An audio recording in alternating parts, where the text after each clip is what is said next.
ಮನೆ ಹಾಳ ಬುದ್ಧಿ ಕಲಿಸ್ಕೊಡೋದು. ಗೊತ್ತಿಲ್ಲ ನನಗೆ ಧಾರಾವಾಹಿಯವರು ಎಷ್ಟು ನನ್ನನ್ನು ಹೇಟ್ ಮಾಡ್ತಾರೆ ಅಂತ. ಮನೆ ಹಾಳ ಬುದ್ಧಿಯನ್ನು ಕಲಿಸ್ಕೊಡುವಂಥ ಧಾರಾವಾಹಿಗೆ ಎಷ್ಟು ಎಡಿಕ್ಟ್ ಆಗಿದ್ದೀರಿ ಅಂದರೆ, ಹಿಂದಿನ ಬಾಗಿಲಿಂದ ಕಳ್ಳ ಬಂದು ಮನೆ ಕಳ್ಳತನ ಮಾಡ್ಕೊಂಡು ಹೋದ್ರೂ ಗೊತ್ತಾಗಿರಲ್ಲ. ಆಗಿದೆ ಉದಾಹರಣೆ.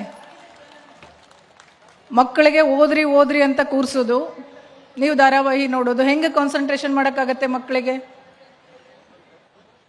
ನೀವು ಒಂದು ವಚನದ ಬುಕ್ಕನೋ ಒಂದು ಕಾದಂಬರಿಯೇನೋ ಹಿಡ್ಕೊಂಡು ಕೂತ್ಕೊಳ್ಳಿ ಅವ್ರ ಮುಂದೆ. ನೀವು ಪಾಠ ಹೇಳ್ಕೊಡ್ಬೇಕು ಅಂತಲ್ಲ. ನೀವೇನು ಮಾಡ್ತೀರಿ? ಮಕ್ಕಳು ಹೇಳಿದ್ದನ್ನ ಯಾರೂ ಕೇಳಿ ಕಲಿಯೋದಿಲ್ಲ. ನಾವು ಹೆಂಗೆ ನಡ್ಕೋತೀವಿ ನಮ್ಮನ್ನು ನೋಡಿ ಕಲಿತಾರೆ ಮಕ್ಕಳು. ಈ ಸಮಾಜದಲ್ಲಿ ಏನು ನಮ್ಮ ಮಠಗಳು ಹೇಗೆ ನಡ್ಕೋತವೆ ಅನ್ನೋದನ್ನು ನಾವೆಲ್ಲ ಹೆಂಗೆ ನೋಡಿ ಕಲಿತೀವಿ, ಅವರ ಆಧ್ಯಾತ್ಮಿಕತೆಯನ್ನು ನಾವು ಹೆಂಗೆ ಕಲ್ಕೋತೀವಿ, ಹಾಗೇನೆ ಮಕ್ಕಳು ಮನೆಯಲ್ಲಿ ನಮ್ಮನ್ನು ನೋಡಿ ಕಲಿತಾರೆ. ದಯಮಾಡಿ ಹೆಣ್ಮಕ್ಳು, ನಿಮ್ಮ ಮಕ್ಕಳ ಭವಿಷ್ಯ ಉಜ್ವಲ ಆಗಬೇಕಂದ್ರೆ ಎಲ್ಲರೂ ಫಸ್ಟ್ ರ್ಯಾಂಕ್ ಬರೋಕ್ಕೆ ಸಾಧ್ಯನೇ ಇಲ್ಲ. ಎಲ್ಲರೂ ಇಂಗ್ಲೀಷ್ ಮೀಡಿಯಮಲ್ಲಿ ಓದಿದ ತಕ್ಷಣ ಏನೋ ಆಗಿಬಿಡ್ತಾರೆ ಅನ್ನೋದನ್ನು ತಪ್ಪು. ಗ್ರಾಮೀಣ ಭಾಷೆಯಲ್ಲಿ, ನಮ್ಮ ಮಾತೃಭಾಷೆಯಲ್ಲಿ ಕಲಿತು ಏನೂ ಆಗಕ್ಕೆ ಸಾಧ್ಯ ಇದೆ. ಹಳ್ಳಿನಲ್ಲೇ ಕಾನ್ವೆಂಟ್ ಸ್ಕೂಲಲ್ಲಿ, ಡಿಸ್ಟ್ರಿಕ್ಟ್ ಇಂಥ ಪ್ಲೇಸಲ್ಲಿ ಓದಿದವರು ಮಾತ್ರ ಮುಂದೆ ಬರ್ತಾರೆ ಅಂತಲ್ಲ. ಕನ್ನಡ ಮೀಡಿಯಮ್ದಲ್ಲೇ ಮಾಡ್ಬೋದು. ಅಭ್ಯಾಸ ಮಾಡಿ ಕನ್ನಡದಲ್ಲೇ ಸಾಧನೆ ಮಾಡೋಕ್ಕಾಗತ್ತೆ. ಅದನ್ನು ನೀವು ಎಕ್ಸಾಂಪಲ್ ಕೊಡಬೇಕು ಮಕ್ಕಳಿಗೆ. ಕಂಪೇರ್ ಮಾಡಬೇಡಿ ಯಾವತ್ತು. ಅವನಷ್ಟು ಮಾರ್ಕ್ಸ್ ತೊಗೊಂಡೆ ನೀನು ಯಾಕೆ ತೊಗೊಂಡಿಲ್ಲ ಅಂತ. ನಾನು ರೀಸೆಂಟಾಗಿ ನನ್ನ ಮಕ್ಕಳ ಸ್ಕೂಲಿಗೆ ಪೇರೆಂಟ್ಸ್ ಮೀಟಿಂಗ್ ಹೋಗಿದ್ದೆ. ಯೂಶ್ವಲಿ ಹೋಗೋದಿಲ್ಲ ನಾನು, ಬಟ್ ನನ್ನ ಮಗಳು ಈ ಸಲ ನೀನು ಬರಲೇಬೇಕು ಅಂತ. ಸೊ ನಾನು ಆಫೀಸ್ ಅವರ್ಸ್ ಸ್ವಲ್ಪ ಟೈಮ್ ಮಾಡ್ಕೊಂಡು ಹೋಗಿದ್ದೆ. ಅಲ್ಲಿ ಪೇರೆಂಟ್ಸು ಟೀಚರ್ಸಿಗೆ ಕೇಳುವಂಥ ಪ್ರಶ್ನೆಗಳನ್ನು ಕೇಳಿ ನನಗೆ ನಿಜವಾಗ್ಲೂ ಭಯ ಆಗ್ಬಿಡ್ತು.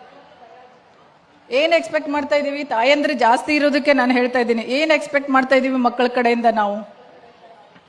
ಬರೀ ರ್ಯಾಂಕಾ ಅಥವಾ ಸಂಸ್ಕಾರನ? ಕಲೀಲಿ ಮಕ್ಕಳು. ಎಲ್ಲರೂ ಒಂದೇ ಥರ ಇರಲ್ಲ. ಹುಟ್ಟುತ್ತಾ ಯಾವುದು ದಡ್ಡನೂ ಅಲ್ಲ, ಬುದ್ಧಿವಂತನೂ ಅಲ್ಲ. ದಯಮಾಡಿ ಮಕ್ಕಳಿಗೆ ಮೊದಲು ಸಂಸ್ಕಾರ ಕಲಿಸ್ಕೊಡಿ. ಅವ್ರು ಏನೇ ಓದಿದ್ರು ಏನೂ ಕೊನೆಗೆ ಬಂದು ಅವರು ಸಮಾಜದಲ್ಲಿ ಬದುಕೋದು ಹೆಂಗೆ ಅನ್ನೋದು ಕಲಿಸ್ಕೊಡಿ ಹೊರತು ಬೇರೆ ಥರ ಕಂಪೇರ್ ಮಾಡಿಬಿಟ್ಟು ಅವ್ರಿಗಿಷ್ಟ ಇಲ್ಲದೆ ಇರೋದಕ್ಕೆ ದೂಡೋದು ಬೇಡ. ಹಾಗಾಗಿ ಇತ್ತೀಚೆಗೆ ಆತ್ಮಹತ್ಯೆಗಳು, ನೆಗೆಟಿವ್ ಥಾಟ್ಸ್ಗಳು, ಬೇರೆ ಬೇರೆ ಸಾಮಾಜಿಕ ಜಾಲತಾಣದಲ್ಲಿ ಇಲ್ಲದೆ ಇರುವಂಥ ಕೆಟ್ಟ ಬುದ್ಧಿ ಬೆಳೀತಾ ಇರೋದು ಇದೇ ಕಾರಣಕ್ಕೆ. ಹಾಗಾಗಿ ನಾನು ಈ ಮಹಿಳಾ ಗೋಷ್ಠಿಯನ್ನು ಒಂದು ಪ್ರಸ್ತುತ ಹೌದೋ ಅಲ್ಲ ಗೊತ್ತಿಲ್ಲ, ಒಂದೆರಡು ಮಾತು ಹೇಳಬೇಕನ್ನಿಸ್ತು. ಹೆಣ್ಮಕ್ಳಿಗೆ ನಂಗೆ ಅಜ್ಜರು ಹೇಳಿದರು, ಸ್ವಲ್ಪ ಹೇಳಿಬಿಡಿ ಅವರ ಆಭರಣಗಳ ಬಗ್ಗೆ ಸ್ವಲ್ಪ ಇದಿರಲಿ ಅಂತ. ನಾನು ಆರ್ಗನೈಸರ್ಸಿಗೆ ಡೇ 1 ಹೇಳ್ತಾ ಇದ್ದೆ, ಶುರು ಆಗುವಾಗ ಮುಗಿದ ಮೇಲೆ ಹೆಣ್ಣುಮಕ್ಕಳಿಗೆ ತಮ್ಮ ಆಭರಣಗಳನ್ನು ಕೇರ್ಫುಲ್ಲಾಗಿ ಏನು ಹೇಳ್ತೀರಿ, ನಮ್ಮ ಸೇಫ್ಟಿಯಲ್ಲಿ ನಾವು ಹೋಗಬೇಕು.